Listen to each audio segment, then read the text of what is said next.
সোনা সংসারে সব বন্ধুদের স্বাগত।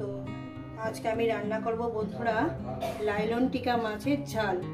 লাইলন টিকা মাছের ঝাল করার জন্য আমি এখানে লাইলন টিকা মাছটাকে লবণ আর হলুদ ছড়িয়ে রেখেছি। আর এখানে দিয়েছি আপনার টমেটো কুচো, পেঁয়াজ কুচো, আলু, যেহেতু আমার সব তরকারি একটু আলু না দিলে ওদের ভালো লাগে না আমার পরিবারে, ধনে পাতা, কাঁচা লঙ্কা নিয়েছি আপনার 5টা, এটাও আছে আপনার 5টা, আদা রসুন আর ধনে পাতা এই আমার লেগেছে। বন্ধুরা রেসিপিটি শুরু করার আগে বলবো লাইক করবেন, শেয়ার করবেন। নতুন নতুন রেসিপি দেখতে গেলে আপনারা চ্যানেলটাকে সাবস্ক্রাইব করে নেবেন। তো বন্ধুরা চলুন ঠিক যেভাবে খাই আপনাদের ঠিক সেভাবেই দেখাবো। তো বন্ধুরা আমি গ্যাস ধরিয়ে দিচ্ছি, কড়া বসিয়ে দিয়েছি, আর এদিকে একটা মিক্সচার নিয়েছি। মিক্সচার দেখাচ্ছে আমি কি দিচ্ছি। আদা রসুনটা আমি দিয়ে দেবো, আদা রসুন শুকনো লঙ্কাটা, আদা রসুন শুকনো লঙ্কা মিক্সচারের মধ্যে দিয়ে দিচ্ছি, দেখাচ্ছি। এই যে আদা রসুন দিয়ে দিলাম। এর মধ্যে দেবো আমি 1 চামচের মতন, দেখাচ্ছি নিচে রেখেছি একটু অসুবিধার জন্য, দিয়ে দেবো এতটুকু জিরে ধনের গুঁড়ো দিয়ে দিলাম, আমি মিক্সার বাটির মধ্যেই দিয়ে দিলাম। আর দিয়ে দেবো আপনার হলুদের গুঁড়োটা এতটুকু দিলাম, এই যে দিয়ে দিলাম। এটা একটা মিহি পেস্ট করে নেবো বন্ধুরা। তো বন্ধুরা কড়া আমার গরম হয়ে গেছে, আমি দিয়ে দেবো পরিমাণ মতন তেল। তো বন্ধুরা আমার তেলটা গরম হয়ে গেছে, দেখুন আমার তেলটা গরম হয়ে গেছে। এরপর এর মধ্যে কি করব, একটু লবণ দিয়ে দেবো। লবণ দিয়ে দেওয়ার পর আমি মাছগুলো আস্তে আস্তে দিয়ে দেবো, মাছগুলোকে দিয়ে দেবো আস্তে আস্তে।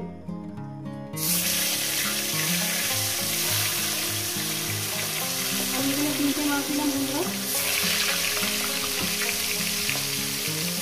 তো বন্ধুরা মাছগুলো আমরা এক সাইড করে উঠিয়ে দেবো।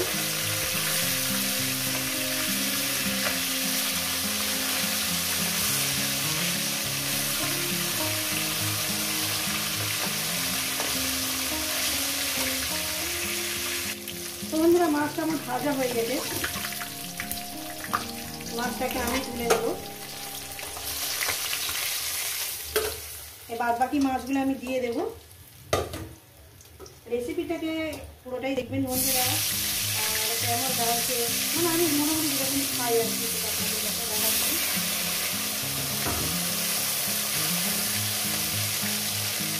এই মাছগুলো এখানে ভেজে নিচ্ছি। তো বন্ধুরা এখানে একটু জিরে ফোড়ন দিয়ে দেব সামান্য পরিমাণে, দিয়ে দেবো একটু শুকনো লঙ্কা। শুকনো লঙ্কাটা আমি একটা দিলাম, 2 টুকরো করে দিয়ে দিলাম। দিয়ে এখানে আমি আলুগুলো দিয়ে দেবো। আলুগুলোকে আমি সুন্দর করে লাল লাল করে মিনিট 3-4 ধরে ভেজে নেবো। 3 থেকে 4 মিনিট আমি আলুগুলো ভাজবো। আর দিয়ে দেবো এর মধ্যে লবণ দিয়ে আমি ভাজবো। দিয়ে দেবো এখানে লবণ, পরিমাণ মতন লবণটা দিয়ে দিলাম। আর যদি লাগে তো আমি পরে দেবো। দিয়ে এটাকে সুন্দর করে আমি ভেজে নেবো, যত আলুর ভাজার একটা সেন্টটাই আলাদা। তো বন্ধুরা এরপরে কি করবো, আমি এখানে পেঁয়াজটাকে দিয়ে দেবো। পেঁয়াজ আর কাঁচা লঙ্কাটাকে দিয়ে দিলাম। দিয়ে দেওয়ার পর এটাকে আমি আরও 3 থেকে 4 মিনিট এটাকে ভেজে নেবো। আলুটাকে আমি 4 মিনিট ধরে ভেজে নিয়েছি। এবার আমি পেঁয়াজ আর আলুটাকে দিয়ে আর কাঁচা লঙ্কাটাকে দিয়ে এটাকে আমি 4 মিনিট ভেজে নেব। গ্যাস কিন্তু আমি মিডিয়ামে রেখেই রান্নাটা করি বন্ধুরা, আপনারা গ্যাসটাকে মিডিয়ামে রাখবেন।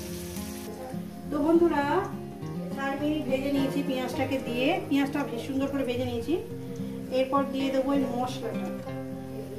মশলাটা আদা রসুন আর শুকনো লঙ্কা, মশলার বাটি দেওয়া জলটা আমি পরে দেবো।